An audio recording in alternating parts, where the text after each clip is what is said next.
Нема пари за нови градинки, дом за стари лица и за лица со посебни потреби, но има 100 милиони денари за тврдина. Сведочиме на душманско трошење на парите на граѓаните. Истакнаа денеска на пресконференција од општинската организација на СДСМ Штип. Како што велат од таму, наместо проектот за реставрација на Исарот, може да се изгради дом за стари лица во Штип. За речиси 100 милиони денари, колку што чини реставрацијата на Исарот, може од темел да се изградат 3 нови детски градинки.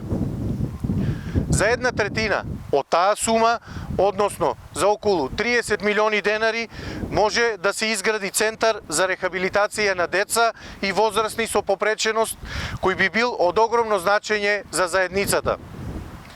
Исто така, за истата сума, односно 1/3 од цената на реставрацијата на Исарот, може да се изгради и дом за стари лица, обезбедувајќи подобри услови за оние на кои им е најпотребно. Предизборната програма на Јорданов ги вклучуваше овие два проекти за кои нема ниту најава дека би биле реализирани.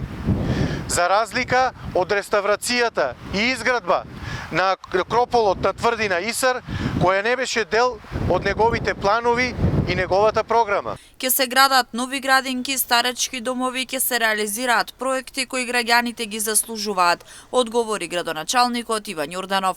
Посочи дека се работи во сите сфери, како во образованието, така и во инфраструктурата. Добро би сакал да им порачам на СДС дека додека јас сум градоначалник, се прават, се реализираат и ќе продолжат да се реализираат проекти во сите сегменти, ќе продолжи да се инвестира во образование, во воспитно-згрижувачки институции, во инфраструктура, сето она кое што во минатото требало да се направи, но не било изградено додека тие биле на власт. Јорданов додаде дека во периодот кој следи штипјани ќе бидат сведоци на низ за реализирани проекти кои ќе бидат од големо значење за сите.